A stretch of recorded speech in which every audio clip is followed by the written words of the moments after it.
bueno, vamos a arrancar. Qué lindo público, muchas gracias por acompañarnos. Una noche fría, así que acá está bien acogedor como para empezar a pensar ciertas cosas que siempre es bueno tener el tiempo y tener la posibilidad de pensar aquello que por ahí tiene que ver con algo de todos los días, para nosotros los docentes, para ustedes como estudiantes, que es la educación, pero en este caso un aspecto especial que tiene que ver con aquello que consumimos de alguna manera a diario, académicamente, a veces también por gusto propio, que son estas lecturas o este material que tiene que ver con la educación y que a veces no nos tomamos el tiempo para reflexionar en relación a esa perspectiva o esos aportes, indudablemente son significativos para nuestro quehacer docente, pero que siempre vienen con una carga, con una perspectiva determinada y a veces pueden llegar a ser reduccionistas, ¿no? Entonces, la intención del encuentro de hoy es justamente tener este tiempo y esta posibilidad con gente que le gusta pensar y que le gusta hacernos pensar y que tiene toda una experiencia previa también sumamente interesante para aportar. Así que bueno, en este caso nosotros como espectadores, en el doble papel de docentes e investigadores, podríamos decir, ir como formando o profundizando nuestro sentido crítico y responsable en todo lo que leemos y en lo que consumimos, ¿no? En realidad, en relación a estos reduccionismos o a estas perspectivas que necesariamente se cuelan en los materiales relacionados con educación, lo que nos preocupa de alguna manera y fue como el tema impulsor de este conversatorio es cómo determinadas posturas van haciendo desaparecer, entre comillas, el concepto de persona. Estos enfoques científicos muchas veces, por ejemplo, desde una postura teórica, como la biologista, pueden no ver la divergencia entre animal y hombre, o los enfoques del construccionismo social, que reduce al sujeto a un puro reflejo del medio sociocultural.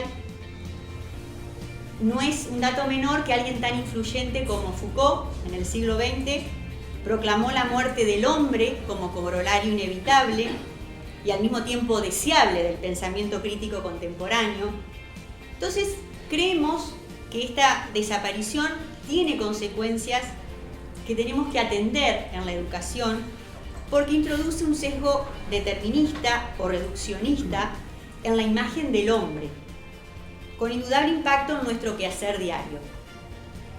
El conversatorio pondrá en cuestión una reflexión que se hace desde la práctica educativa de los profesores que intervienen y a los cuales se les ha planteado estos interrogantes, que de alguna manera van a tratar a través del diálogo y de la conversación poder llegar a dar a luz o al menos algunas pistas para ir profundizando estas cuestiones. Una de ellas es cómo introducir el concepto de persona en la enseñanza de la ciencia, cómo iluminar intelectualmente el problema en el aula.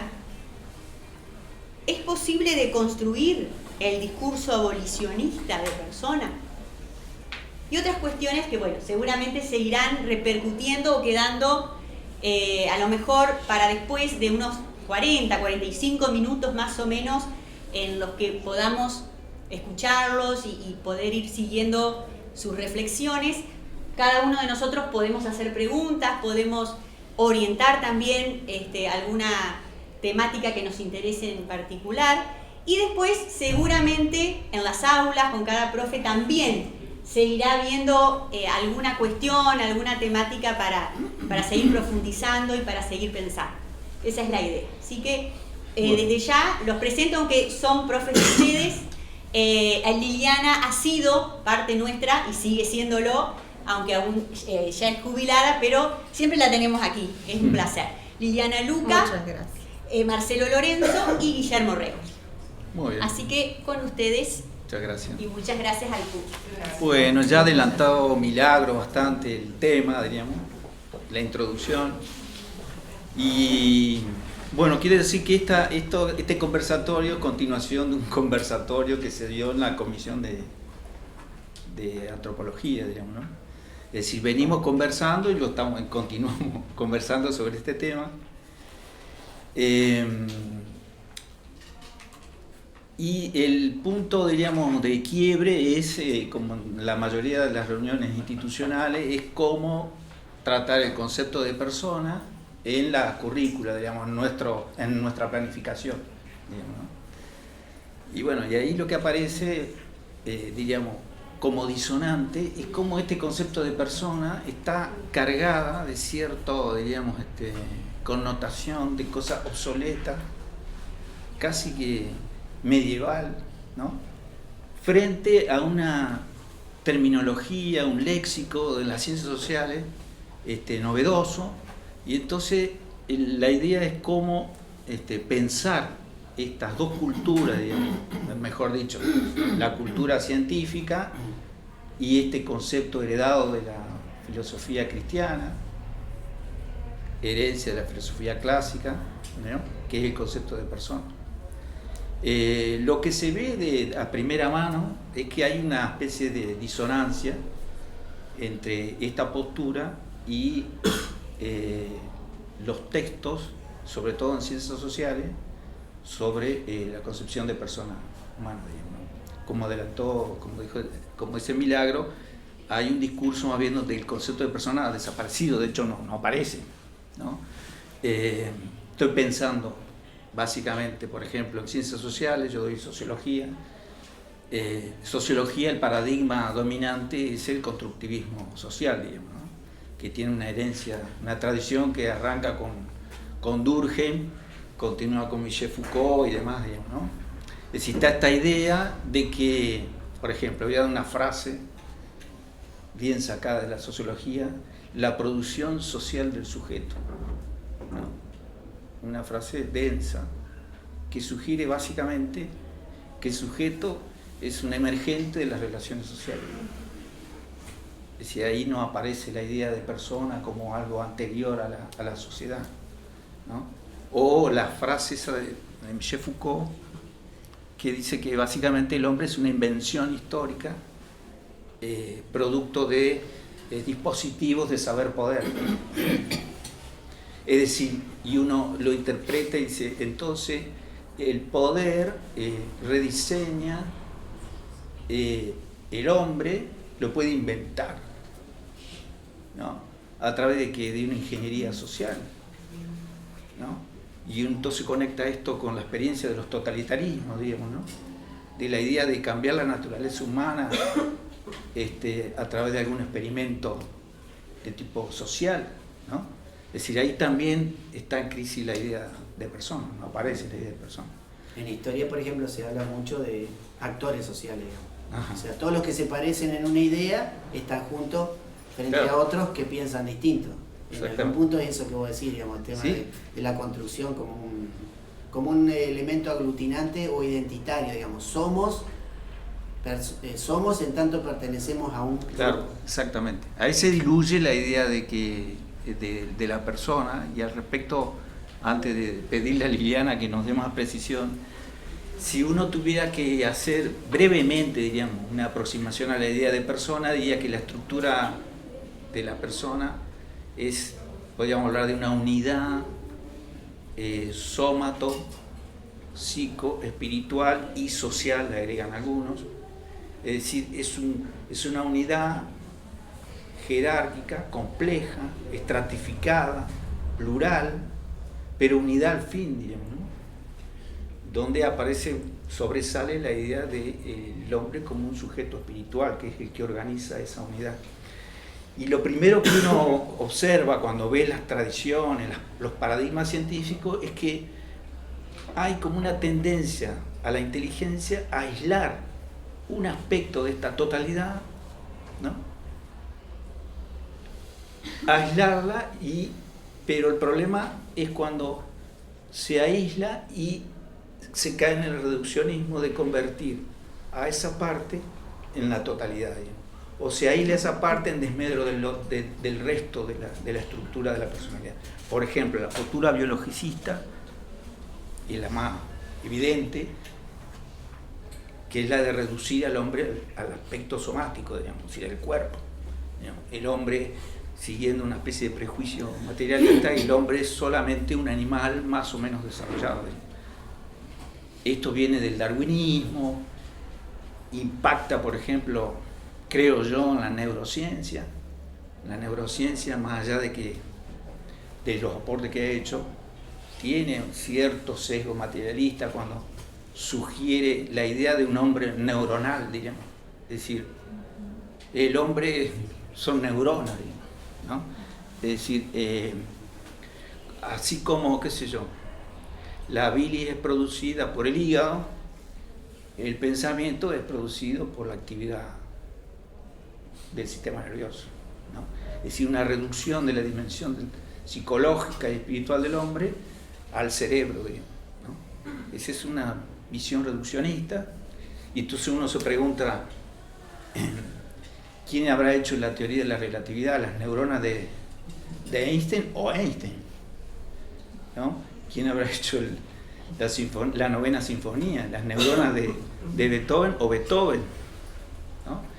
Es decir, yo no voy a negar todos los avances que se puedan hacer en ese plano. El problema es cuando yo convierto una perspectiva que es válida en sí mismo y la absolutizo, digamos, creyendo que el hombre no es más que su composición biofísica,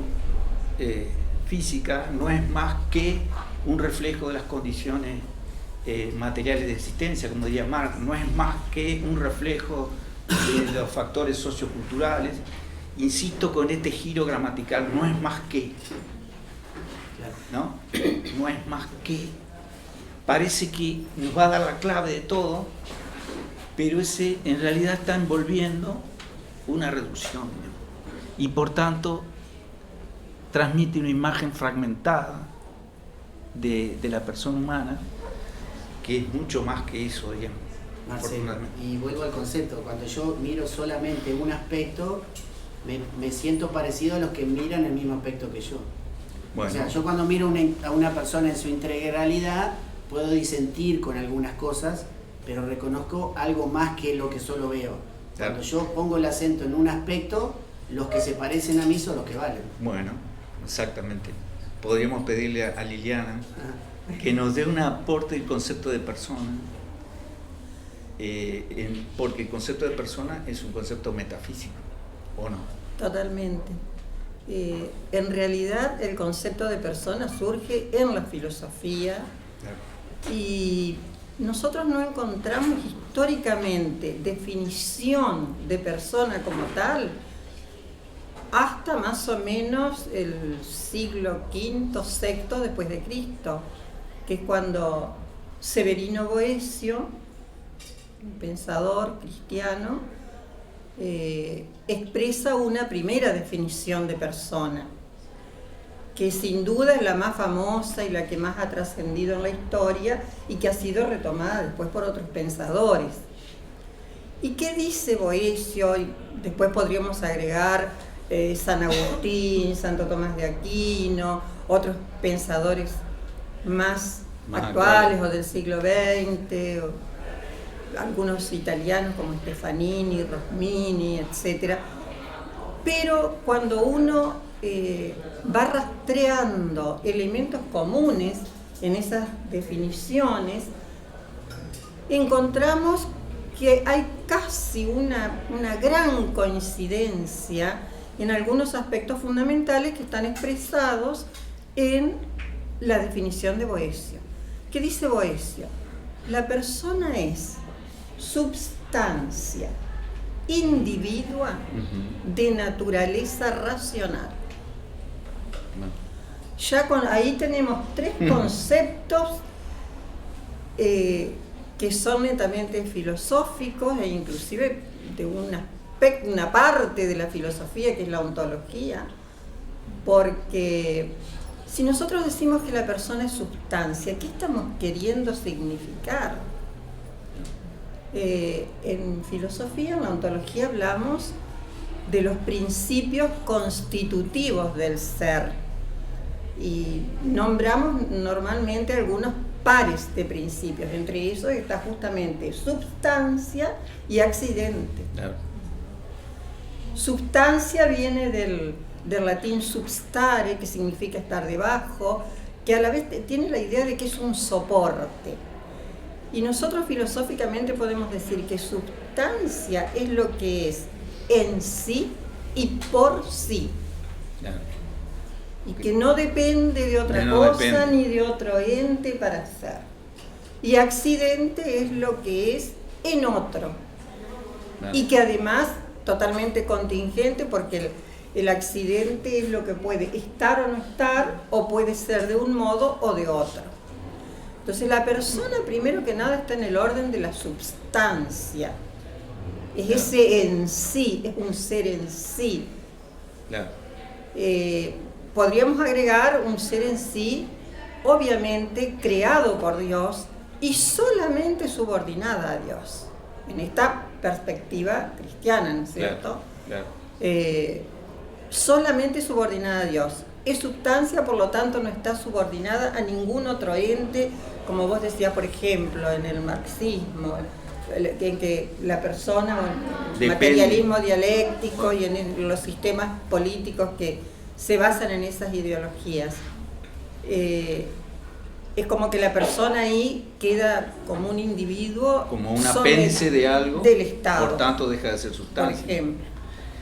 Digamos, de ser sustancia. Podemos coincidir en que, ahí para hablar del compuesto humano, diríamos, ¿no? Que es un compuesto de materia y espíritu, digamos, ¿no? Yo creo que, no sé, la originalidad del hombre reside en su espiritualidad, digamos. Es un ser espiritual. Es decir, ¿no? El hombre es persona porque tiene el componente espiritual. Claro. Y además esa persona, nosotros decíamos, es sustancia. Bueno, esto es una cuestión ya demasiado filosófica. Es dentro del orden de la sustancia, sustancia primera. Y es racional. Claro. Es decir, tiene el uso, el poder de tener la razón y utilizarla. Claro.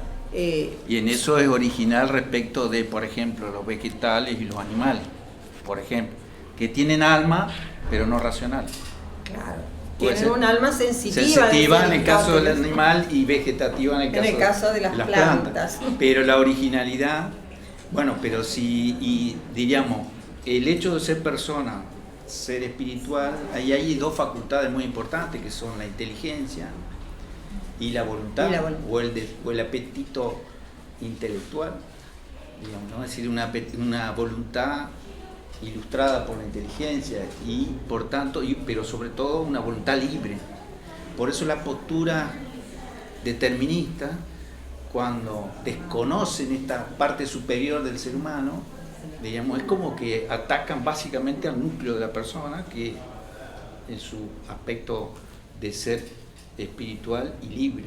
Claro. Todo determinismo es un ataque a la libertad humana, ¿o no? ¿De qué hombres estamos hablando con ustedes bien definen estas cosas? Estamos hablando del hombre de carne y hueso. No Sí, es del hombre. O sea, la pregunta es un juego, pero están hablando de cada uno de nosotros. A mí me parece importante, y lo conversábamos, que nosotros no estamos teorizando sobre cosas que aparecen en los libros. Cuando decimos somos estos, son ustedes. Claro. O sea, cada uno de nosotros, desde esta perspectiva, está reconociéndose qué es. Inclusive cuando él planteaba, yo trataba de imaginar en mi cabeza, cómo cuando estas dimensiones psicosomática, biológica, bueno, no me acuerdo cómo la planteaba. Yo pensaba, yo Guillermo, estoy acá. Si me aferro a lo biológico, tendría que estar respirando hondo para sacarme los nervios, tratando de controlar mis emociones, porque soy un ser emocional, y tratando de pensar lo que voy a responder porque no quiero quedar mal en la charla, pero a su vez lo único que le da sentido a estar acá adelante es sentir que lo que hago tiene sentido. Y eso ya toca lo espiritual. Y si ustedes me dicen dónde está cada una de esas dimensiones, no sé, soy yo. Claro. O sea, está todo en mí. Ahora, si a mí me analizan desde el lugar biológico, supóngase, o las neurociencias, Guillermo sentado ahí adelante, ¿cómo maneja técnicas de neurociencia para evitar los nervios primero que me reducen a mirarme en un aspecto que no soy yo todo, y la otra es que estoy tan pendiente por ser eso que no soy yo mismo para ustedes. Entonces, estos debates que nosotros estamos haciendo, ¿por qué son importantes? Lo que ella dice es fundamental, o sea, que yo sea una sustancia quiere decir que valgo por mí mismo. Exactamente. O sea que ese valor que yo tengo que redescubrir en mí no lo puede tocar absolutamente nadie. Claro. El tema es cómo traduzco después cuánto valgo en un tiempo donde valemos según el grupo donde estamos y estamos pendientes tanto de las miradas que los demás tienen sobre nosotros. Bueno, a eso, una manera, diríamos, me parece a mí, en el aula, diríamos, los efectos prácticos, de ver el compuesto humano, diríamos nosotros, el compuesto de espíritu y cuerpo, que no es una unidad, no una unidad accidental, como diría el platonismo, diríamos, ¿no? Sino una unidad intrínseca, diríamos, nosotros somos seres corporales, no que tenemos cuerpo, somos seres corporales, como diría... ¿Puedo agregar algo sí. ahí? Nosotros somos una unidad integrada de materia y espíritu, cuerpo, léase cuerpo y alma, de algún modo, ¿no? Y fíjense que esos dos componentes que conforman una unidad integrada se necesitan mutuamente. Claro. El cuerpo necesita el espíritu porque de lo contrario sería pura animalidad. Claro. Y el espíritu necesita el cuerpo para poder manifestarse, expresarse. Exacto. No dice Aristóteles que comunicarse. ni bestias ni ángeles. Claro, si fuésemos puramente espíritus seríamos ángeles, si fuéramos puramente cuerpo seríamos bestias. Somos hombres, diríamos, pero el cuerpo tiene no es que estamos negando el cuerpo. Digamos, las posturas biologicistas, hay que agradecerle el hecho de que nos recuerden que tenemos cuerpo, digamos, ¿no? El problema es cuando cree que solo somos cuerpo. Eso es en lo que caen todos los materialismos, Claro, digamos, está. ¿no? Yo digamos, estaba pensando que todo acto humano refleja esta condición, este híbrido, para decirlo, aunque yo no sé si está bien dicho, este compuesto. Por ejemplo, el acto de hablar, el acto del habla. El acto del habla refleja la palabra, refleja el compuesto humano, porque la palabra sería como, la palabra del sonido sería como el cuerpo del sentido, del significado, que sería la parte espiritual. Digamos, yo en este momento, como ser espiritual, estoy tratando de poner mi pensamiento, expresarlo en forma sensitiva, y utilizo signos fónicos, materiales, sensibles, otros cuerpos pueden decodificar, pero que en el fondo es detrás de lo que va con las palabras son conceptos que son espirituales, que producidas por alguien que es un sujeto espiritual. Digamos, yo creo que el lenguaje refleja, y esto que estamos haciendo acá refleja nuestra condición, esta condición dual. Y algo importante que traduce en una originalidad que vos tenés. Claro. Porque sí. para el mundo, no sé si gracias a Dios o un pesar, no hay nadie como nosotros. O sea que lo que vos estás expresando no solamente... Claro, bueno. Claro. Sí, exactamente. ¿no? A ver, apoyando un poco en lo que ella dice, sí. ¿no? Sí, nosotros, el ser humano, la persona ocupa el lugar de más alta jerarquía dentro de los seres creados. Y Dios ha puesto a nuestra disposición todos los otros seres creados, para nuestro bien, para nuestro desarrollo, para nuestro perfeccionamiento, lo que no significa que los tengamos que destruir. Claro. Podemos utilizarlos, pero no destruirlos. Ahí... Ahora, nosotros, entre personas, porque a mí se me van cruzando todo el tiempo, mientras ustedes van hablando, un montón de conceptos que se derivan, claro. Sobre todo lo que un autor denomina las prerrogativas de la persona humana. Y dentro de esas prerrogativas tenemos, primero que nada, la unidad. Nosotros, ¿qué somos? Somos un yo. No es que en una persona hay dos o tres yo juntos. Claro. Somos un solo yo. Ni siquiera justapuestas las dimensiones. No, ni siquiera. No están justapuestas. Ese yo perdura a lo largo de la vida. más allá de los cambios que experimenta la persona en lo físico, en lo espiritual, en lo que cognitivo. son los accidentes. Exactamente. La persona va cambiando. Las arrugas. No hablemos de eso. Las arrugas y las canas. Se Y puede las disimular. Sí, se disimula, pero... Es decir, que hay un yo que pero permanece, digamos. Hay un yo que permanece. Ese yo es la conciencia que tiene una historia, que diríamos, y que es consciente de sí mismo, y que se autoposee, digamos. Es consciente de sus actos. Y si es consciente de sus actos, y si elige en libertad, porque tiene que elegir, es responsable de sus actos. Es decir, que si yo Totalmente. elimino toda esta superestructura, diríamos, personal, si yo elimino la inteligencia como condición espiritual y la libertad, me quedo como un mecanismo inerte, me quedo con un robot, me quedo con una sombra de algo, de otra cosa que lo produce, digamos. Es decir, este concepto de persona es clave para interpretar la condición humana en medio de paradigmas. Yo creo, para ser franco, que el currículum es el espacio de una disputa ideológica. Totalmente. Vamos a ser sinceros, digamos, ¿no? Y que los textos que aparecen en la currícula no son inocentes ni asexuados, sino que tienen un sesgo. No hay currículum ideológicamente neutro, no existe. Claro, bueno, obviamente. Pero entonces digo, que hay una lucha, que hay cosmovisiones, que hay concepciones, eso para desasnarnos de que esto es neutro y es aséptico. Esto no es aséptico. De hecho, cuando uno está en un espacio, psicología, por ejemplo, yo estoy dando la psicología y la psicología que nace con el cientificismo es una psicología sin alma. El fundamento de la personalidad es el ello. Fíjese, ello, no debe haber algo más impersonal que el ello. Es decir, son factores, son estructuras inconscientes, ¿no? Entonces, ¿dónde queda la personalidad? Le hago una pregunta. ¿Por qué si, suponete que hayamos descubierto el valor de ser nosotros mismos, con todos estos conceptos, Sí. y ahora nos vamos contentos porque nos damos cuenta cuánto valemos cada uno, ¿no?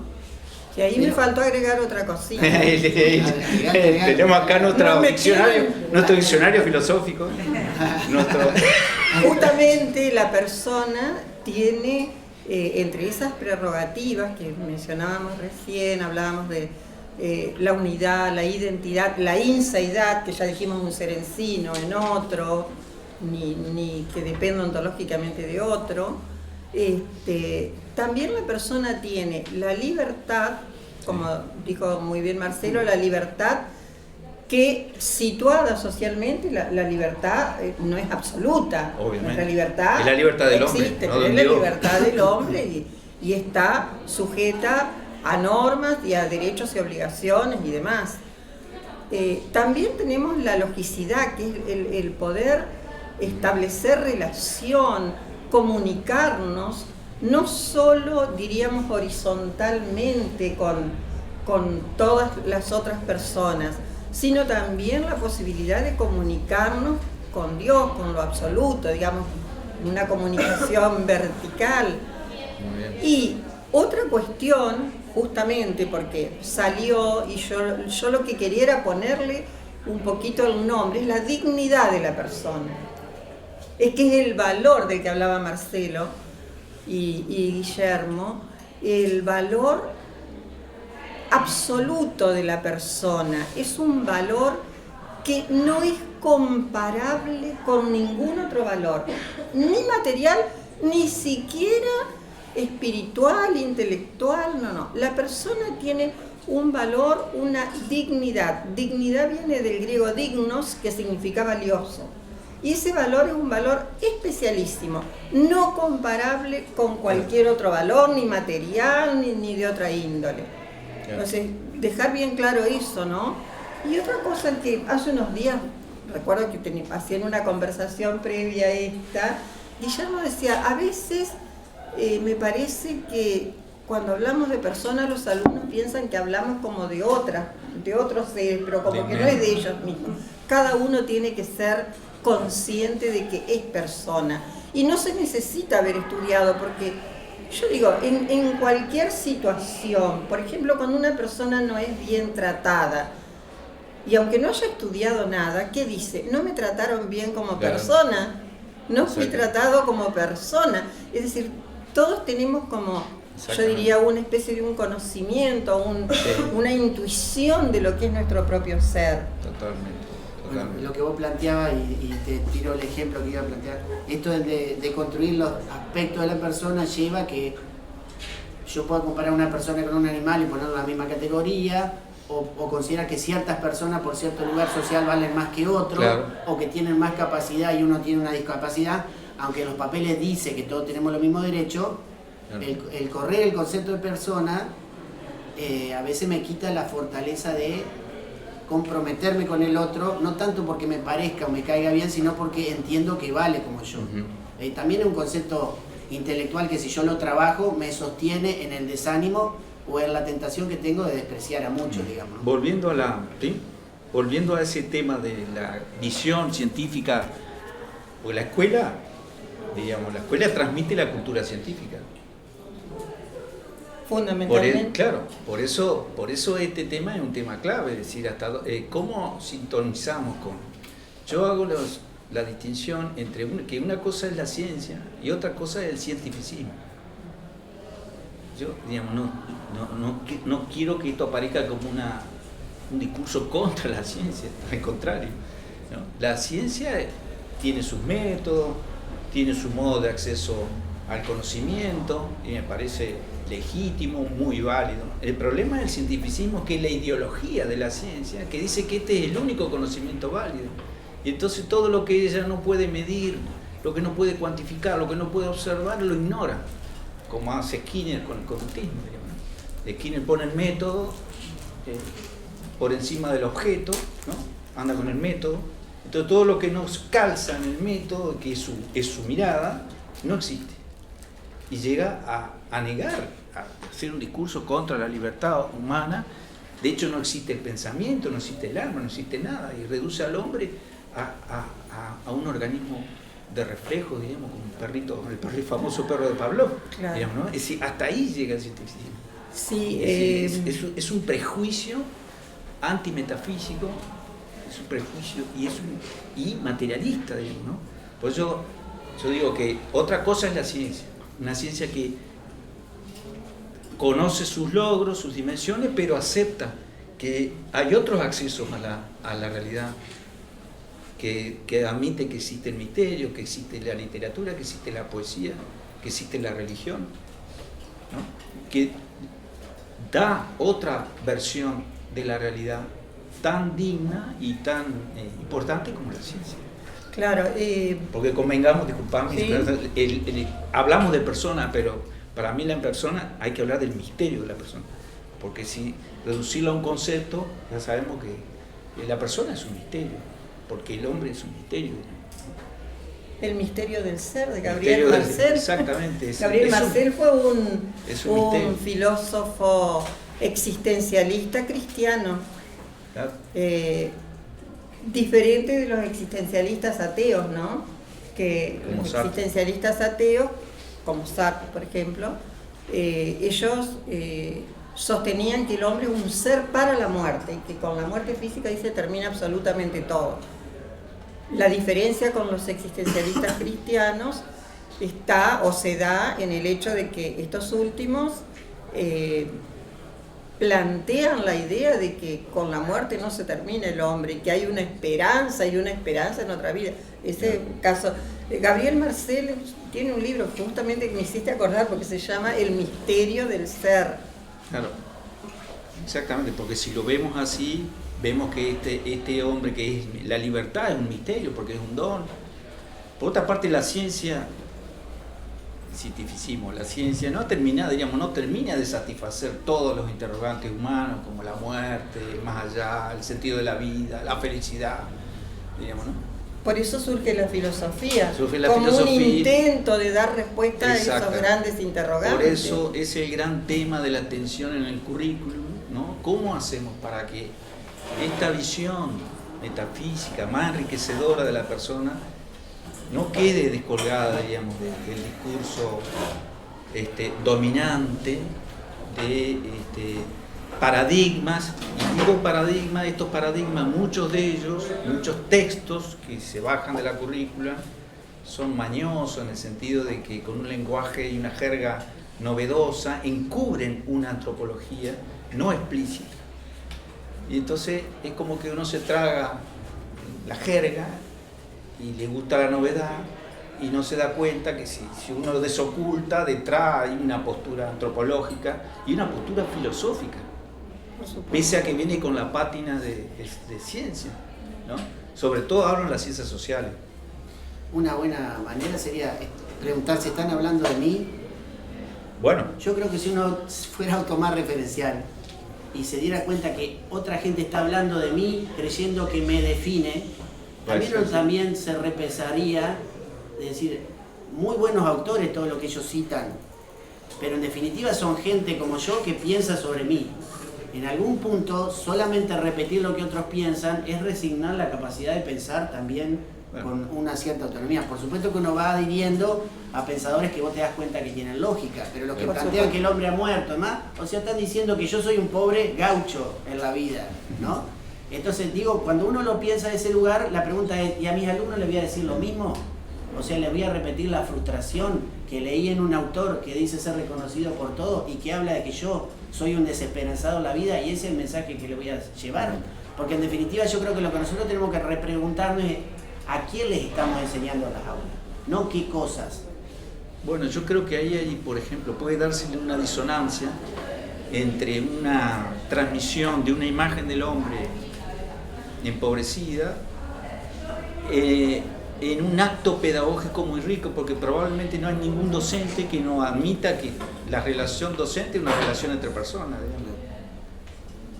digamos, la dignidad, enseguida vemos la dignidad humana, el juego de la libertad en el aula, digamos, porque en el aula nos tratamos entre personas, digamos.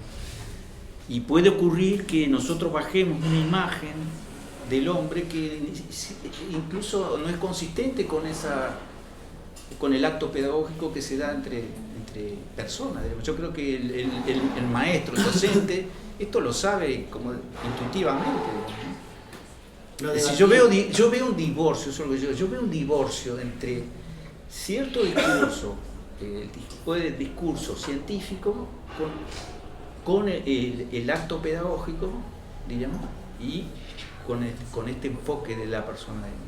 Si se puede dar algo así como una especie de disociación y no una postura coherente, donde yo creo que hay que deconstruir, digamos, el otro día a los deconstructores. Lo debatíamos, ¿te acordás? Cuando yo te decía, en el aula nosotros no educamos alumnos, personas, educamos sujetos de derecho. No. Que a mi entender es ya un reduccionismo de lo que el alumno hace sentado en el aula.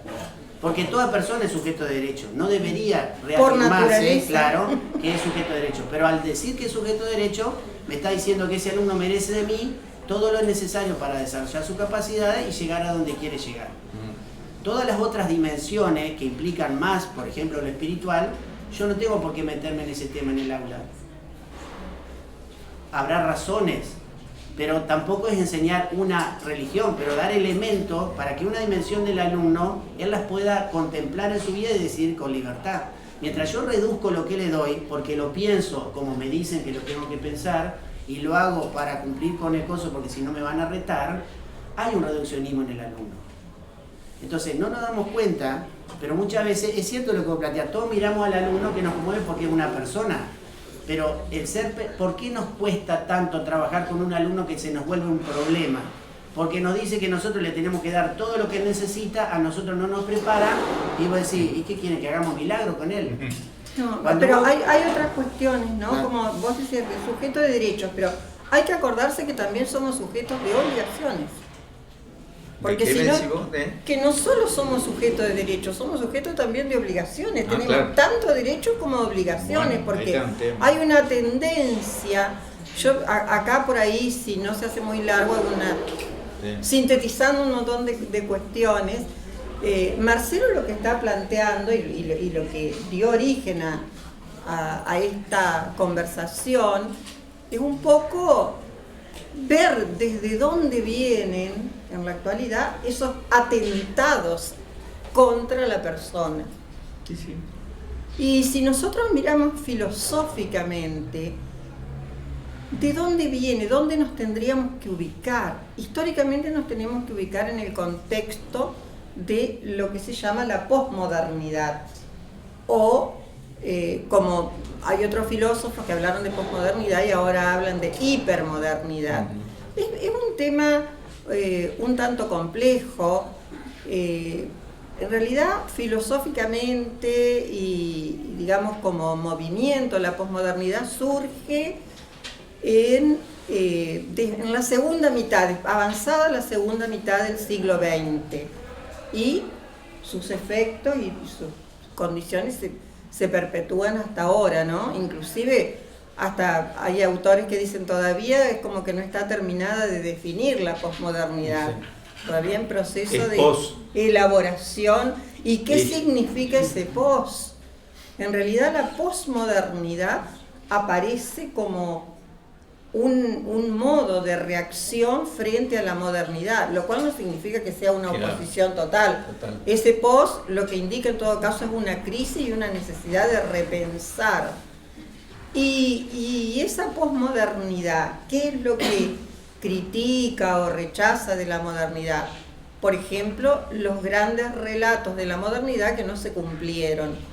Y esos grandes relatos, que era, por ejemplo, la libertad, la igualdad, la fraternidad, que las guerras demostraron que no hay ni tal fraternidad, y la igualdad tampoco, porque hay mucha polarización entre países o dentro de las sociedades.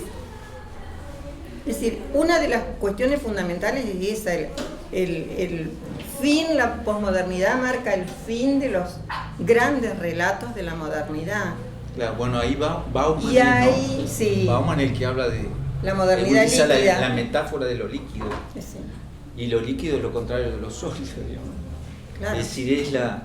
Y nosotros en el agua que estamos contaminados con la posmodernidad. Y estamos contaminados... Todos somos un poquito posmodernos. Claro, pero estamos contaminados por muchas cuestiones, porque no solo es la crítica a los grandes relatos, también hay una crítica a la ciencia y al cientificismo.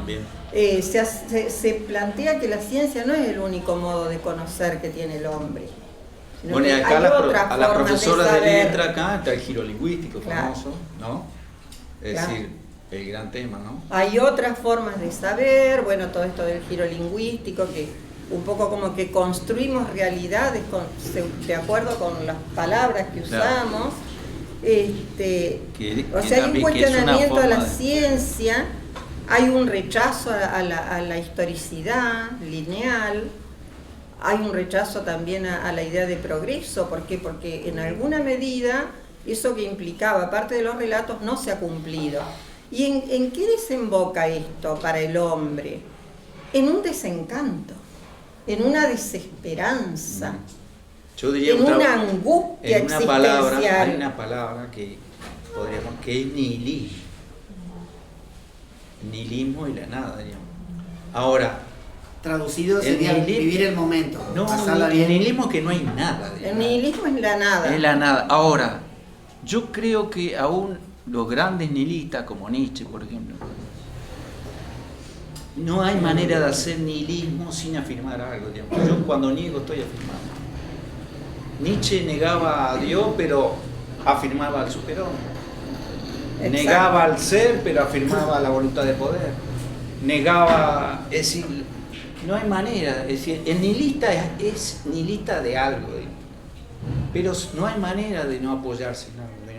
Yo creo que es como la postura de los nihilistas. No hay ningún nihilista que se suicide. O cuando en filosofía... que la mayoría vive mucho tiempo. Cuando en filosofía estudiábamos ese tema de las pruebas de la existencia de Dios, o cuando se hablaba de las pruebas para demostrar la no existencia de Dios. Hacer pruebas para demostrar que no existe es presuponer que existe. Por eso entonces, la postura escéptica, ¿no? También, la postura escéptica también es una postura que es inconducente. Por eso Pirrón, que era el famoso escéptico, decía, no hablemos más. No, ni pensemos. Ni pensemos. Porque ya cuando pensamos ya está afirmamos algo. afirmado. Digo, todo, claro, dudo de todo, menos que dudo de todo. Por tanto, dejé de dudar. En el aula creo que los docentes no tenemos una actitud nihilista, pero sí nos pesa mucho el pasar, nos cuesta mucho afirmar. Y el estar bien, por lo menos. Entonces, todo lo que significa acomodarse nos desestabiliza y nos lleva a la queja, ¿no? Y digo, para pensar cómo nos influye en el aula. Sí, y porque esto de la posmodernidad lo que ha hecho es quitar certezas, claro, y quitar bases. Entonces, cuando el hombre se siente sin certezas a las cuales aferrarse, se siente en una angustia, claro, en una zozobra, en una falta de esperanza, en un no ver el futuro, y eso va llevando a otras cuestiones, porque bueno, la posmodernidad se difundió, digamos, a través de todo el proceso de globalización, y eso vino junto con todo el tema de las nuevas tecnologías, que tienen toda su parte maravillosa y también su otra parte no tanto, pero digamos que el hombre de esta época está sometido a esos vaivenes, digamos, ¿no? La falta de certezas. Yo respecto de eso recuerdo, por ahí no me voy a acordar de todos los conceptos, pero cuando Monseñor Lozano hacía las reuniones de docentes de todas las instituciones católicas de la ciudad,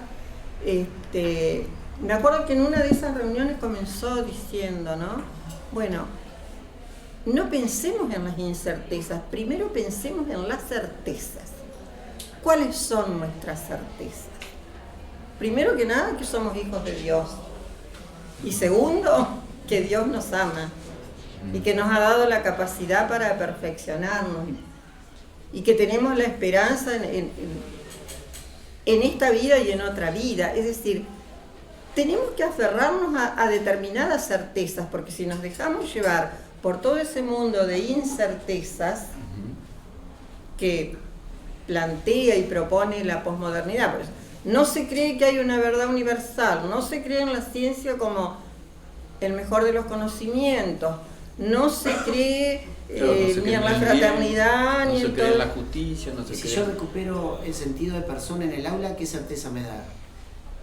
Bueno, de que esa persona elige, que esa persona piensa, tiene la capacidad para pensar, para penetrar la realidad, que tiene voluntad, que se autoafirma, que como es libre puede elegir varios cursos de acción y es un sujeto moral y por tanto que puede descubrir que existe el bien y el mal, que existe el bien, que existe la belleza. Como decías hoy vos, por la inteligencia descubre y puede discernir entre lo bueno y lo malo. Y por la voluntad decide. Y ahí está la libertad. No hay más libertad. Pensemos que si vos eliminás eso, eliminás todo el andamiaje jurídico, moral, ponelo social, por escrito y evitar la frustración del docente. No, bueno. Sí, es que sí. Está claro lo que él plantea. Porque a nosotros nos van formateando en que para ser buenos docentes tenemos que responder a un tipo de modelo pedagógico para un tipo de alumno, que otros piensan según su concepto. Y nosotros tenemos a Juancito, que vino triste porque se le murió la perra, que vive con la abuela, al que yo le quiero dar el contenido, pero resulta ser que me puse a conversar con él y se fue contento porque lo escuché y le dije si quería que iba a rezar por él. Y otro día vino y me dijo, me hizo bien hablar con usted, me puede escuchar de vuelta. Entonces, lo hago de gusto a la pregunta porque la debate es cómo recuperar el sentido de persona y qué consecuencias trae. Eso es muy bueno. Porque también te libera de la culpa de que a veces no podés, como te piden que lo hagas, pero vos reconoces una persona y vas mucho más allá de lo que te dicen que tenés que hacer. Exacto. Porque fíjense que en esta idea de que no hay verdad, ¿qué te invitan a decir? Y anda de a poco como puedas. Y todo es relativo. Claro, o sea, anda probando, sobre todo con los chicos que tienen alguna discapacidad. Y nosotros le hacemos perder el tiempo, sufrimos con ellos, no le garantizamos derechos y nos quedamos con la frustración de que tenemos una persona que a veces nos resulta un problema porque lo vemos como un chico que nos demanda, que le garanticemos derechos que nosotros no podemos antes que verlo como una persona que nos necesita. Cuando vos te sentís reconocido por un docente que no te dio todo lo que vos esperabas, pero te reconoció como persona, te sentías agradecido que alguien te dio bolilla en la vida. Entonces, esto que vos decís, ponelo por escrito, porque la verdad que es un tema para seguir conversando y que inclusive los profesores de pedagogía didáctica lo conversen.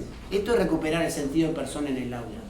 Por eso yo me esfuerzo todos los días por ser mejor, no para que me ponga un concepto mentiroso de 10 que todos sabemos que he inventado y nadie se quiere poner menos.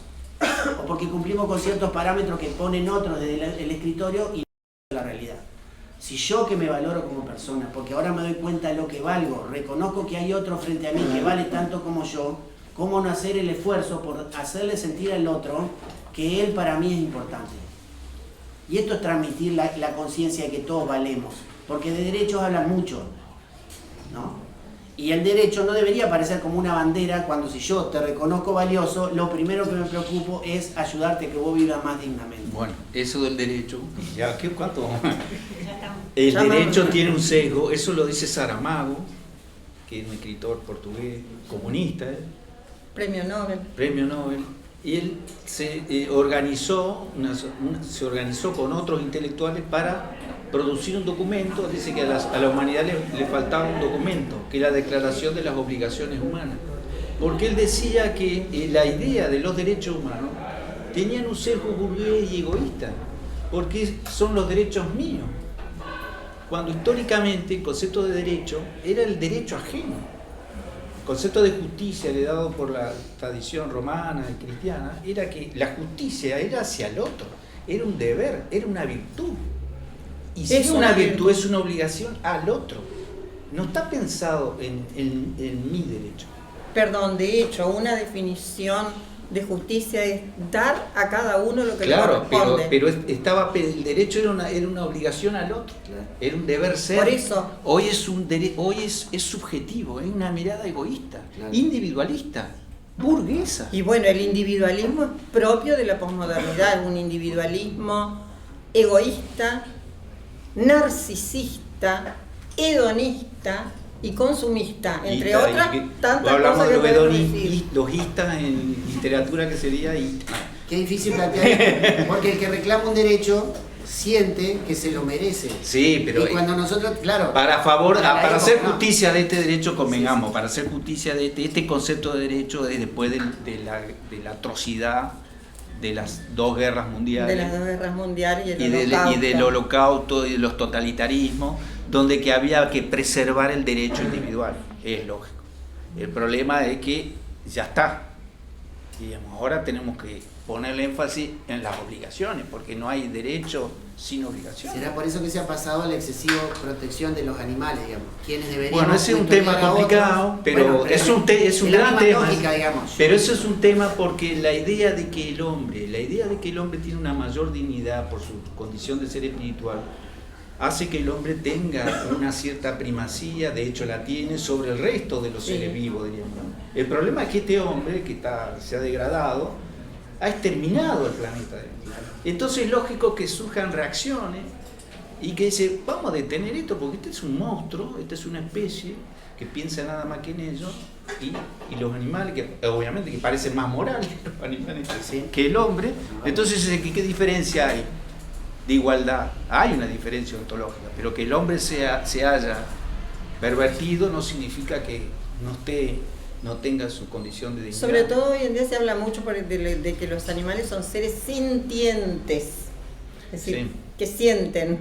Bueno, que, pero el animal tiene conocimiento sensitivo, tiene locomoción, siente, se puede, pero no tiene la capacidad para representarse el mundo. Max Scheler, en El puesto del hombre en el cosmos, de hecho hace como una escala en la que va comparando al hombre con los seres vegetales, con los animales, y va estableciendo diferencias. Y de los animales dice que tienen el instinto y la memoria asociativa, y que inclusive algunos animales tienen hasta la inteligencia. Claro. Pero ¿qué tipo de inteligencia? Claro. Una inteligencia práctica, para resolver determinadas situaciones. Claro. Pero eso no es equiparable a la inteligencia del hombre que está dada por lo espiritual, claro, y por lo racional. Y el hombre, claro, perdón, lo que vos decías, el animal no tiene conciencia de sí. El único que puede tener conciencia de sí es el hombre. El único que sabe el único que sabe que por ejemplo, que sabe que está hablando, que yo estoy hablando, pero que sabe que está hablando es el hombre.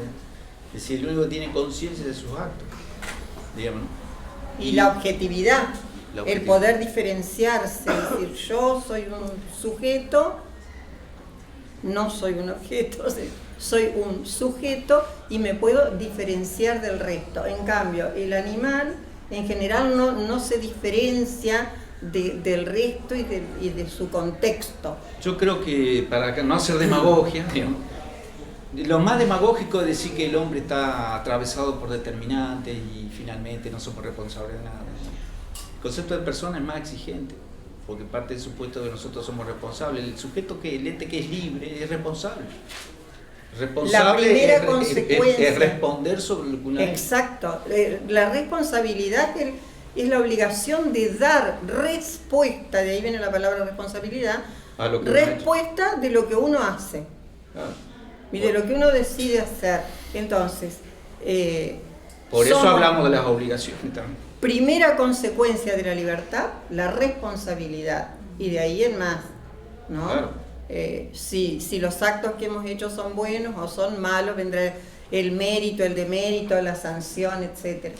Bueno, ha sido muy denso, yo sé que esto... Denso. Me gustaría dejar planteado un tema para la próxima, porque yo pensaba, todos nos vamos convencidos que valemos cada uno, ¿no? No sé, vamos a preguntar. No sé. Suponete, hoy vamos, nos damos besitos, decimos qué bueno que soy o algo. Llegás a tu casa y decís, mirá que valgo, así que... pero lo social a nosotros nos pesa mucho, y a la historia se ve mucho. Nosotros somos conglomerados, grupos, colectivos que pensamos más o menos parecido respecto de algo opuestos a otros.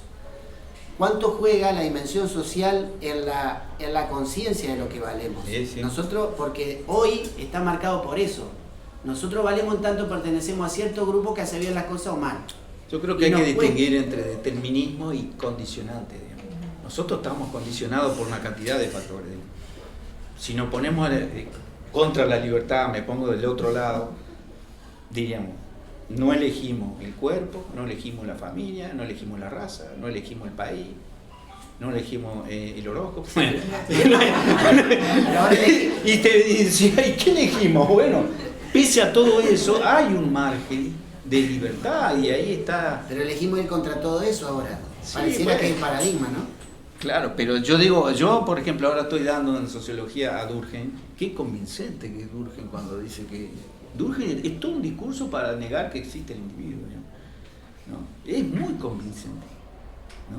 Cuando habla de la presión social, de que nacemos y ya te educan, de la coacción, es tremendo. Ahora, frente a ese discurso que es bastante, diríamos, pese a eso hay que levantar el concepto de persona y de dignidad. La construcción social, claro, bueno, la identidad. Claro. Por ejemplo, Víctor Frank, en su experiencia, cuando dice que la persona humana lo veía en los campos de concentración, cuando en el medio cuando te querían doblegar, lo último que doblegaban era el concepto de libertad del hombre. En el peor momento, así, cuando el otro te tiene a tiro, ¿no? Y la resistencia del hombre de no aceptar esa humillación. Ese sometimiento.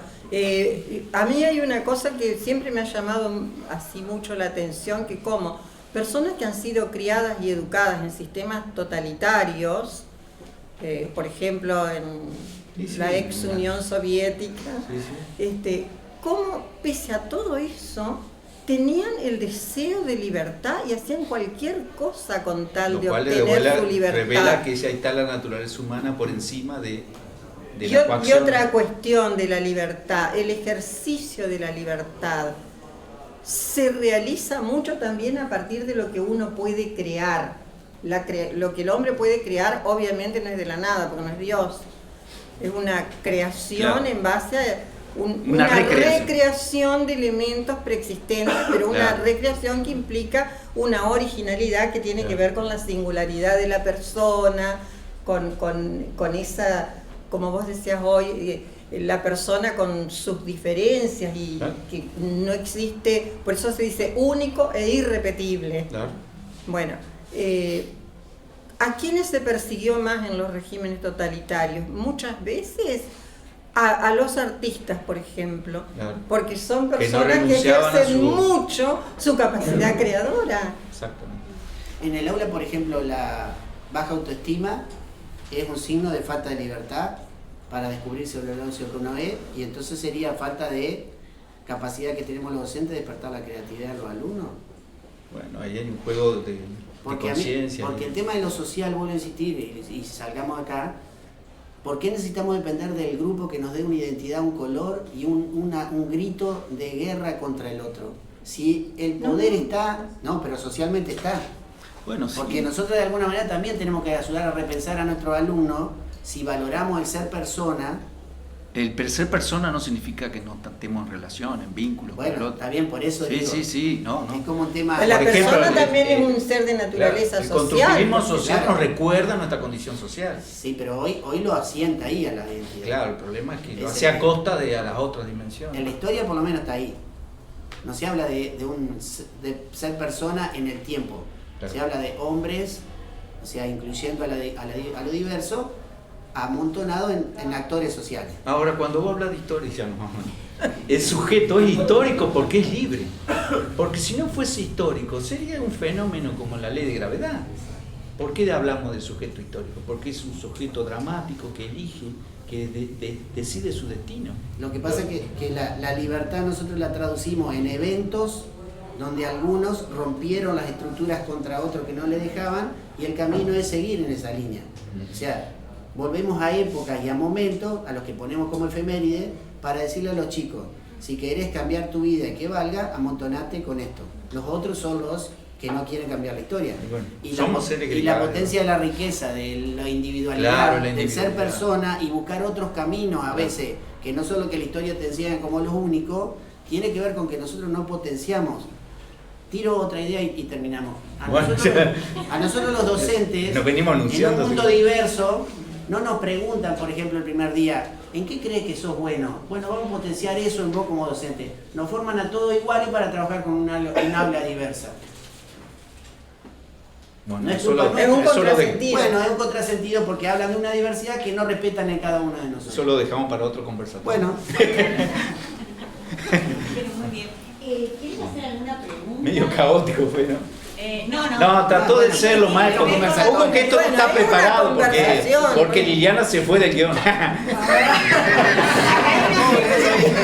Ay, joder. Porque la idea No hubo guión acá. Es No. esa ida y vuelta Se que nota, va ¿no? surgiendo a partir de la conversación también que va iluminando el pensamiento, ¿no? Es que acá es justamente la simbiosis entre pensamiento y palabra. Por acá hay una pregunta. Retomando el inicio que fue la definición de persona que habías mencionado, ¿cómo era? ¿Sustancia racional? Individua de naturaleza racional. Individuo viene del latín individuus, que quiere decir indiviso. Como verán, yo amo las etimologías, ¿no? Porque creo Por que eso te ilustran un montón. Por eso te trajimos acá. Ilustran un montón. Individuo, ¿en qué sentido la persona es individuo? ¿No? Individuo como el individuo o el sujeto Sí, sí, despreciable de la crónica policial. Individuo es aquello que no se puede dividir sin que pierda las características que le hacen ser lo que es. A raíz de eso, entonces la pregunta. Hoy en día estamos actualmente atravesados por una transformación cultural, tecnológica, que está poniendo en jaque ese mismo principio del cual mencionas. Hablando acerca de que estoy en un cuerpo que no es mío, que no me representa, planteando tecnologías que desde el chip en la cabeza hasta extraer la inteligencia y hacer que el hombre viva por fuera del cuerpo una vez muerto. Nos encontramos entonces con una persona como concepto que está en jaque. Mismo también por traer la cuestión económica, las investigaciones económicas han mostrado que el hombre no es racional, al contrario, en sus elecciones y decisiones es más emocional que racional, es irracional incluso. Y finalmente, lo último, el ejercicio de la libertad, que usted mencionaba que en los totalitarismos se hacía, aún con el absolutismo ese, resulta que dependía de la libertad de la mente. Si hoy están tratando de dominar la mente a través de estas tecnologías, estamos en riesgo incluso por ese lado de perder la libertad. Yo, respecto de lo que vos decías de la racionalidad, yo no de ningún modo sostengo que, o puedo llegar a sostener que el hombre no es racional. Que no haga un uso adecuado de su capacidad racional, eso sí, porque hoy en día el hombre está muy condicionado por lo que es el control de sus deseos a través de lo que es el marketing y todo lo que genera el consumismo y que lleva a esto que Guillermo en algún momento lo esbozó, de la confusión del ser con el tener. Yo no creo que se pueda abolir, entre comillas, la racionalidad. Ahora yo creo que el hombre es racional y que lo que no puede hacer a veces por los condicionamientos epocales, históricos, del devenir de la sociedad y de los fenómenos estos que acontecen, que no hace un uso adecuado de su capacidad racional. Y de ningún modo, por ejemplo, ahora que tanto se habla de la inteligencia artificial y que todo el mundo está con la primera forma esa del chat GPT y no sé qué más, de ningún modo yo creo que la inteligencia artificial llegue a superar la inteligencia del ser humano. El ser humano es el que puede crear todas esas cosas. No obstante, me parece que hay un punto. Ayuda mucho y puede tener muchísimas pero hay un paradigma, posibilidades. yo lo suscribo dentro del constructivismo, que es una especie de un transhumanismo tecnocrático. Digamos, como estamos disconformes con cómo es el hombre, tenemos que evolucionar y es la tecnología la que va a producir el salto tecnológico, y entonces la idea es, así como se quería clonar a un ser humano, la idea es construir un cyborg, un hombre superior, un superhombre, mitad máquina y mitad humano. Yo creo que ese proyecto está incluso en un plano científico. Me parece que eso existe, y eso obviamente va contra la idea de persona humana, porque es un intento, creo yo, totalitario. El aula es un lugar de resistencia sana para todas esas cosas. Yo creo que a veces los docentes le tenemos miedo a estos cambios y a veces nos enganchamos en eso. Conservar estos valores eternos siempre nos ayudan a volver al eje, porque en definitiva solamente a un alumno que el día de mañana se enfrenta con estos desafíos, lo que lo salva es recordar quién es, para darse cuenta si algunas cosas a las que se está arriesgando lo hacen perder, ¿no? Escribí lo que dijiste. No me acuerdo. Bueno, lo voy a hacer la pregunta. Bueno, a ver otra pregunta si queda. No sé si No, quedó alguna otra cosa por responder. Esto, ¿sabe lo que es? Es la obsolescencia del humano. Estos muchachos, sí, quieren. Han decretado que esto es obsoleto. Y hay un proyecto tecnocrático, diríamos. La diríamos. posmodernidad que usted mencionó, claro, al quebrar todos los tipos de verdades a los que uno confiaba, se genera desesperanza, y esa desesperanza lleva a una búsqueda desesperada por engancharse de algo, y ahí entra el cientificismo actualmente, que es que no dejó de ser positivista, sigue creyendo que podemos transformar en datos la inteligencia, podemos transformar en datos a una persona. Entonces ahí está quizás el error de caer en una creencia que se cayó antes de las guerras mundiales, y que las guerras mundiales llevaron a ver el desencanto de las tecnologías. Hoy estamos con el riesgo no de que haya una bomba nuclear, estamos con el riesgo de que se destruya la persona. El problema es que frente a estas cosas, cuando uno plantea los peligros, la gente no te escucha ni te cree. Por eso hay que fortalecer la conciencia de lo que uno vale. porque es como cuando hablamos de las nuevas tecnologías y todos dicen lo malo que es y siempre aparece uno que dice, bueno, pero si la sabés usar es buena, listo, te cayó el argumento. Y los padres no logramos sacarle el celular a los hijos. Y se dice en todos los programas, digamos. Entonces, hay que, si nosotros nos vamos convencidos de esto, cada uno a su casa, multiplicamos la idea. Y dejamos de hacer una foto de un grupo de alumnos, escuchamos un grupo de profesores sobre problemáticas actuales. Porque en el fondo cada uno procesa lo que escuchó acá y lo lleva a su propia vida. Y cada uno tiene una conciencia de lo que vale y el desafío que tiene. Lo que sí seguro nosotros después no vamos a ver los efectos. En una foto sí lo vemos. Por ejemplo, la historia, ¿cómo contaría este evento? Foto, cantidad de gente, disertantes, alumnos, y compararía. ¿Qué currículum tienen los disertantes? ¿Cuántos alumnos hubo? ¿Qué comentarios se hicieron? No registra la individualidad de la historia. Y lo rico de este momento no es la cantidad de gente que hubo, sino lo convencido que salen, o cuántos salen pensando. Lo que sí, si yo esto lo pongo en un libro y lo pongo con títulos lindos, a nosotros nos levanta el currículum. A ustedes no sé si los compromete porque la foto habla de cantidad. Si no está esa mirada, cada uno se va pensando qué tarea tiene mañana para enfrentar el aula. Porque acá hay gente de Paranacito, vemos directivos, vemos profesores, vemos padres, todo. Esta noche cuando lleguemos, la tarea es pensar si valemos tanto, qué estamos haciendo en el lugar donde hoy nos toca. Demostrar que valemos. No por cómo socialmente el lugar que ocupamos, sino por la capacidad que tenemos de hacerle descubrir al otro que vale como persona. Imagínense si multiplicamos esta idea en tantos alumnos, en tantos colegios, en tantas familias, en tantos barrios. Puede haber amenazas que son reales las que él plantea, pero hay un anticuerpo que vamos generando en la gente, claro, que es... Tiene que ver con la certeza. Claro, exacto. Bueno, vos Es la fíjate capacidad de que los transmitir totalitarismos certeza quisieron en el hacer un rediseño de la realidad humana. Claro. Y se encontraron con la realidad humana. Es decir, ¿por qué fracasó el comunismo? Porque existe la persona humana. Porque el rediseño no alcanzó. Porque se sublevó la libertad y la dignidad y la conciencia humana. Digamos, esa es la realidad.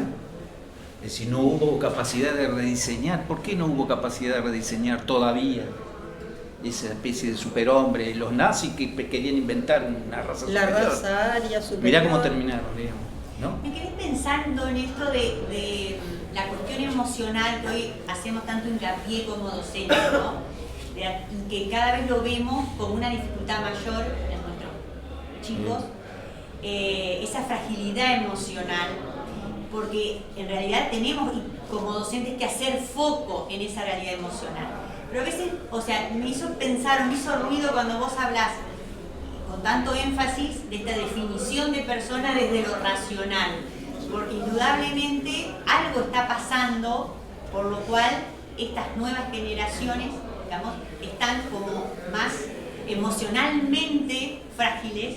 Serán frágiles quizá mentalmente. Estarán siendo menos personas en este sentido, ¿no? Claro. O sea, pero ¿cómo Claro. se llegó a eso, más allá de...? Vos fíjate que las teorías cognitivas, las terapias cognitivas, surgen bajo la idea de que uno siente según cómo piensa. Por tanto, en lugar de trabajar, ¿cómo se trabajan las emociones? Se trabajan con el pensamiento. Entonces hay un problema en el pensamiento. Porque no estamos pensando bien. Es decir, como que por exceso de racionalidad... O es una racionalidad. Es el discurso. Ese es el discurso Ese que es el tenemos como discurso, docentes. pero- Hemos pecado de racionales, Claro. entonces hemos descuidado lo emocional, hagamos hincapié en lo emocional y dejemos que los chicos emocionalmente... Entonces vos en vez de se decirle a un expresen. alumno no es para tanto, decís, Que sumás a la claro, porque tragedia... no es para de- tanto, parece que no ¿no? tenía empatía. Pero a veces no es para tanto. Claro, a eso voy. ¿Cómo lograr ese equilibrio entre la empatía y, por supuesto, ir canalizando y ayudando lo emocional? Pero justamente para sacarlo de ahí, ¿no? Que se quede, ¿no?, en lo meramente emocional. Vos Porque fíjate en que definitiva tenemos que ahora apuntar- están en auge está el estoicismo Ajá. filosófico. Ajá. De vuelta. Que el estoicismo nace con la idea de controlar las pasiones y las Claro. emociones. Claro. Que tiene una media verdad, en el sentido de que Y bueno, cómo pensamos, así vamos a sentir, diríamos. También no hace tantos años atrás se habló muchísimo de la famosa inteligencia emocional que surgió hace poco en una reunión. Tema de la jornada, claro, emocional. Pero no se puede escindir del pensamiento. Eso. Tal vez si nosotros profundizáramos más la riqueza del ser persona, no lo veríamos como un problema la emocionalidad de los chicos en el aula, sino que veríamos el desafío de completar lo otro que les falta. Lo que pasa es que Claro. tendemos a quedarnos en Bueno, eso. porque en el fondo, digamos, el concepto es que vos tenés que recibir un chico con problemas al que le tenés que sacar adelante. No te dicen, no te permiten un camino. ¿Qué te dicen? Mandarlo al psicólogo o a la psicopedagoga. Cuando vos decís, bueno, yo a este chico para sacarlo de esa emocionalidad le voy a proponer desafío y demás, es un riesgo porque lo estás presionando sobre algo que no sabes sobre lo que trabajar. Entonces vos te quedás ahí, llorás con él, le decís, bueno, ya va a pasar, y la próxima vez le decís y volverlo a intentar. Cualquier Claro. tradicionalista, filósofo tradicionalista te diría, lo que está en problema, lo que estamos fracasando es en la educación de la voluntad. Sin Claro. duda. No, y la afectividad. y el efecto es la emocionalidad desbordada. Exacto. Porque Hoy nos pasa en el secundario que cada vez hay más chicos afuera con el preceptor siendo acompañados, contenidos, porque tienen dificultades emocionales, o sea, traducidas en pánico, traducidas en cuestiones Angustia, pánico. ¿Cómo te lo explican a eso? Es la nueva diversidad. O sea, te dicen a frontal. Y vos decís, ¿también esto? Después vos te conectaste con Milagro, que la viste ahí y entendés sus situaciones y decís, la banco, pobre, porque Claro. es mi alumna. Pero el concepto sigue siendo también, digamos, no desde el concepto de persona. Es decir, vos te sientas en un sujeto de derecho al que vos le tenés que dar todo, no tenés todo, y él tampoco, pero el problema lo solucionamos. Entonces, eso también es una presión que en el fondo uno termina cansándose de la gente, porque te dicen que tenés que salvarle la vida, cuando en realidad una persona tiene potencialidades propias que vos a veces tenés que despertar. Pero si no trabajamos esa conciencia de persona, te trajeron un problema a tu vida con todos los que tenés. Y se la mandás a la psicopedagoga o a la tutora o al directivo porque vos no podés con 32. Y el profesorado no te dan herramientas arriba para enseñar, o sea que en el fondo nos van convenciendo este discurso y nosotros vamos perdiendo la capacidad de reconocer en su totalidad a un alumno. sí, yo creo que hay un tema con el tema de que son las dos grandes facultades que definen a la persona, que es la inteligencia y la voluntad. La inteligencia presenta el bien y la voluntad apetece el bien, digamos. La voluntad no es lo mismo que el deseo sensible. Yo puedo querer en este momento estar durmiendo la siesta, estar durmiendo ahora, pero estoy acá. ¿Y por qué estoy acá? Porque probablemente contra esta tendencia de estar durmiendo, porque creo que esto es lo que tengo que hacer. Esa es la voluntad. La voluntad es una de las grandes condiciones que ha sido olvidada por las dos personas. El gran tema es la voluntad libre, digamos, ¿no? Antes se decía que la educación formaba el carácter. ¿Qué significaba? Formar la voluntad. Que es la idea de que yo tengo que renunciar, porque si yo me propongo, si yo veo que ese bien es bueno para mí y es un bien, entonces estoy dispuesto a sacrificar, a postergar gratificaciones inmediatas, sensibles de ahora. Y entonces ordeno mi emocionalidad alrededor de eso. Hemos perdido la voluntad, hemos perdido los fines, hemos perdido el bien, hemos perdido la belleza. Perdón, yo creo, así un poco hipotetizando, ¿no? Me parece que también todo esto de la postura hedonista que predomina también en la posmodernidad y cómo lo vemos ahora, es todo la fugacidad, lo efímero, la inmediatez. Quiero un placer, pero lo quiero ya. Quiero tener ya quiero tener este celular, ya quiero tener esto, ya quiero tener lo otro. Excita el deseo, no la voluntad. El mercado no te va a decir no, postergar, no, te dice, no, al contrario, te voluntad. estimula todo eso para que vos consumas, para que seas un consumidor, pero este absoluto. consumidor es un esclavo en realidad, porque Pero no es tiene un autodominio esclavo, sobre y en definitiva, ¿el consumo colma el vacío del alma? No. Entonces, ahí yo creo que por ahí es donde, me parece a mí, humildemente, por donde se cuela también toda esa emocionalidad, así que no se encausa. Por eso porque este concepto todo lo material yo no le resto valor. Claro. Todo ayuda, sirve. El dinero no te hace pero feliz, no pero te calma los nervios.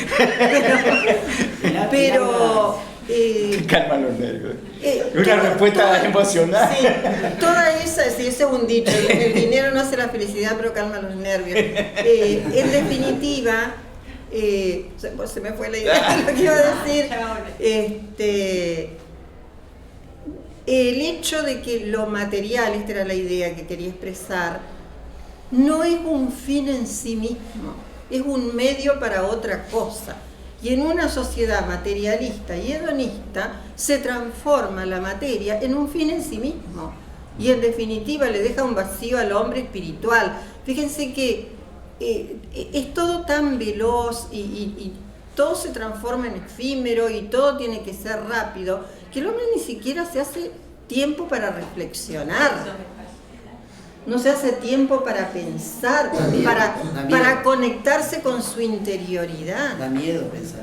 Sí, por allá no sé, me parece que iba a tener No, porque pensaba, ¿no?, que al hablar de formación de la voluntad, de trabajar, que implicaría un proceso que puede llevar mucho tiempo, y pensando a la persona con dimensiones que más allá de lo que haga vale por sí mismo, resonamos con lo que dice, pero vale por sí mismo. O sea, yo creo que por ahí lo que estaría dando vuelta ahí y que no se nombra en la currícula es la noción de virtudes, me parece. Claro. O sea, es algo que está reconociendo esas dimensiones de la persona, pero que implica un trabajo en el cual el chico es protagonista y nosotros no estamos afuera determinándolo, sino que eventualmente, como dice el profesor, puedes iluminar, puedes acompañar, pero la causa eficiente principal, por así decirlo, del aprendizaje es esa idea de la virtud, la idea se desprende del concepto de persona. Exactamente. Están las virtudes de esta... Claro, pero esa es la vieja ética. Y claro, así como la persona hoy ya es obsoleta y es medieval, diríamos. Ese es el tránsito que estamos pasando, diríamos. Pero de algún modo está siendo recuperada esa noción. Ojalá. Dentro de un pensamiento que no es cristiano, digamos, o sea, lo llamamos perfecto. Neo-aristotelismo comunitario, como McIntyre, etc. Exactamente. ¿no? Y la vuelta de que yo hablaba recién del estoicismo, que también tenía sus virtudes, diríamos, ¿no? La templanza, ¿no? Sí, estamos volviendo, digamos, a recuperar esas nociones porque efectivamente... Virtud la palabra viene fuerza. de vir o vis, es fuerza. Ahora, esa fuerza, ¿de qué depende? De la voluntad. La virtud no es algo que se tiene y se posee absolutamente. La virtud se conquista, diríamos, día a día. Claro. Acción por acción, acto por acto, vamos conquistando alguna virtud o una parte de... Una de las grandes virtudes es la justicia. Las virtudes no se poseen de una vez y para siempre, son una construcción permanente, por eso que juegan, y me parece muy buena tu observación. Es un acto de libertad, porque si vos estás constantemente volviendo a elegir, claro, no te estás limitando, sino que estás totalmente. No, y en la medida que se aumenta la práctica, la virtud esa se va fortaleciendo, es como que se retroalimenta. Pero eso efectivamente. Y depende de la voluntad. Ahora, ojo que también la voluntad puede enfermarse. Claro. Yo creo que hay muchas cuestiones en la sociedad actual que por ahí contribuyen a que se enferme la voluntad. El aula no es un lugar de placer. Y no, el placer inmediato del... Claro, ¿no? Y entonces también ese tema del sentido utilitarista que a veces el alumno te pregunta, ¿y para qué me sirve este contenido? Y vos le decís, para cuando llegue a la universidad, también muestra el reduccionismo, porque nosotros no educamos alumnos para la vida, no educamos personas para la vida, educamos alumnos para la universidad. Aunque no queramos, es donde lo decíamos ver sentados. Si trabajó, nos consolamos porque bueno. Hay una tendencia a creer que nosotros transmitimos habilidades y destrezas, pero ¿para qué? ¿Y qué sería eso? La destreza cognitiva. Pero la idea de formar a la persona es... Pero en realidad es para ser más personas. O sea, bueno, si uno esa es la idea. A la idea más... Esa es la idea de El educación. sentido último de la educación. Si no, lo otro es como una especie de entrenamiento. Vos cuando tenés un alumno... No, obvio. No lo decís. a ver, este muchacho se casará, será trabajador, no, vos decís, ¿a dónde va a ir a estudiar? Y el sistema te dice, capacitalo porque cuando vaya a la universidad va a estar. Y los que no llegan porque en el discurso no está que el trabajo es tan digno como el estudio profesional. La libertad para el Estado es que vos llegues a la universidad, después la universidad se encarga de decirte, no te dio la cabeza, correte porque esto es para pocos, ¿no? Sin embargo, lo que define una persona no es dónde llega, sino qué hace donde llega. Los valores que pone en juego. Exacto. Y eso sí depende de nosotros, pero depende de cómo miramos al alumno. La pregunta sería, los docentes cuando nos reunimos es, ¿cómo ven el curso? No, son lentos, no saben resumir, no sé, ¿qué es lo que nos preocupa? Sería preguntarnos, ¿a dónde lo soñamos estos chicos? ¿Dónde creemos que van a llegar? También en eso, en el reduccionismo, nos condiciona en lo que damos a los alumnos. Por eso, hablemos de habilidades, seguimos hablando de contenido de los docentes. Una pregunta. Según ustedes, ¿cuál es el concepto que el Estado tiene de la persona que están construyendo en este tiempo? Yo contestaría con, creo que es el artículo 8º, ¿no? O el 6º, ¿no? Hace mucho que no... De la Ley de Educación Nacional, habla de la finalidad del sistema educativo. Y la finalidad es formar a la persona. Ahí dice formar a la persona. Y habla de valores, es decir, menciona, por ahí atiende más a valores sociales, pero está puesta la palabra persona, está. ¿Y esa formación de persona, Liliana, negocia con contenidos? ¿Cómo? ¿Esa formación de persona negocia con la calidad y la cantidad de contenidos? Porque yo, digamos, lo escucho, más que nada lo escucho a Guillermo y es como que, no quiero que se entienda mal, pero hay un gran romanticismo de la educación, ¿no? Donde salimos al apostolado de la vida, y yo no sé si como persona estamos no solamente capacitados, tampoco sé si tenemos la obligación de pretender que un alumno viva a los 100 años y que se desarrolle, muera, que tenga unos ojitos, que tenga su casa, que sea feliz, que me parezca que... Yo lo que quiero es que mi alumno tenga las bases que yo creo honestamente necesarias para que se defienda. Vos decías recién, si llega a la universidad después es la encargada de decir, no, que yo fuera, no. Si llegó a la universidad es porque los otros 2 o 3 niveles que pasaste no funcionaron. Porque ahora acá estás... Por eso pregunto, volviendo al Estado, porque yo entiendo la educación como un sistema que maneja el Estado. Es decir, sea privado, somos parte del Estado. La Ley de Educación Nacional es la que tenemos vigente para todo el sistema educativo y está vigente desde el 2006. Es la Ley 26.206 del 2006. Capaz que los diseños curriculares se van olvidando de esa ley, desde 2006, estamos en 2023. El debate plantea que tal vez el Estado recuerde que habla de persona y baje a los currículos un concepto que nos parece que no está en el aula. También lo hicieron para conformarnos, ¿no? Marcelo decía que hay una ausencia de esta noción y todo esto que hemos estado hablando de persona en el currículum. Eso sería lo que corresponde cuando hablamos como de las variantes que usted puede tener el currículum. Por ahí nos suena más, aparte del currículum formal, nos suena más el currículum oculto. Pero en este caso lo que Marcelo plantea es propio del currículum nulo o ausente. ¿Y qué es el currículum nulo o ausente? Aquel que saca del currículum lo que debiera estar. Eso es el currículum nulo, que es sumamente perjudicial. Que muchas veces no se lo tiene en cuenta, ¿no? Pero cuando uno en didáctica, digamos, estudia el tema del currículum, hay que considerarlo también y ver, hay un montón de razones y argumentos por las cuales hay currículum nulo o ausente. Liliana, yo tuve la oportunidad de ser alumno suyo en varias materias y usted en el currículum justamente decía, el alumno que no quiere aprender no aprende. ¿Eso es un concepto que usted piensa que sigue vigente hasta la actualidad? Mirá, cuando se habla de las estrategias de aprendizaje, te dicen que para aprender hay que poder aprender, tener las condiciones mínimas básicas, hay que saber aprender, es decir, hay que tener justamente estrategias procedimientos que nos permitan aprender y hay que querer aprender. Eso dice, no es una cosa que eso lo lo digo dice yo. Ausubel. Eso lo dicen un montón de Sin el deseo de pensadores. aprender, por más que vos te disfraces del el payaso Plin Plin. O que montes un circo. El mejor método para no aprender algo es no querer aprender. Porque el que aprende es el otro, en realidad nosotros, el docente, Somos mediadores. auxilia, pero el proceso de aprendizaje se da en el... es el gran tema de la motivación. Bueno. ¿Quién es el sujeto de la motivación? ¿El docente? ¿Cómo hago yo para inyectarle la motivación al otro si el otro no lo Volviendo a lo reparte? social, hoy Es te un dicen, olvidándose de lo que puede el chico, que el contexto lo condiciona. Sí, no, pero son condiciones, yo no voy a negar Bueno, las pero condiciones. una cosa es cuando se plantea como determinante. Claro, bueno, ese es el tema. Por eso hay que discriminar, es muy finito todo. Yo no voy a negar las determinaciones, las condicionantes sociológicas, no sería No hay que diríamos, ignorar insensato.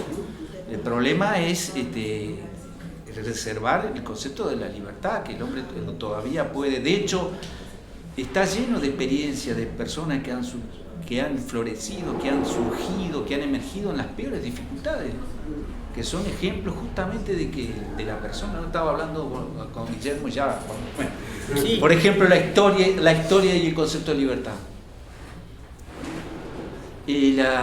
O que es el concepto de la dignidad humana, el concepto.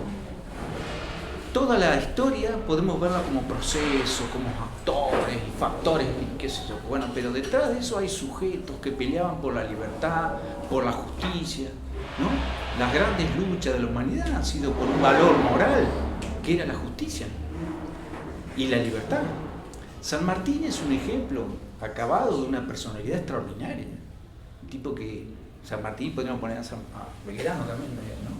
Es decir, tipos que renunciaron a sus proyectos personales y se embarcaron en una causa totalmente espiritual, ¿no? Era totalmente inmaterial, diríamos, ¿no? y ahí se consagraron. Eso es extraordinario, eso demuestra que existe la persona. Esos son ejemplos, digamos, por poner, ¿no? Es decir, cuando hay que descubrir el concepto de persona enseñando historia, hay que centrarse ahí. Claro, hay que humanizar los grandes actores. Lo damos. No, bueno, digo, pero bueno, qué sé yo. Es todo un poquito desorganizado, ¿no? Ha sido. No. Pero es un ejercicio. Es la dinámica. Un ejercicio transversal, han quedado muchas puntas sin desarrollar. Y vamos a seguir seguramente Pero bueno. profundizando en otros encuentros. En otros, sí, Días más. seguro. Bueno, así que muchísimas gracias. Bueno, muy bien, gracias.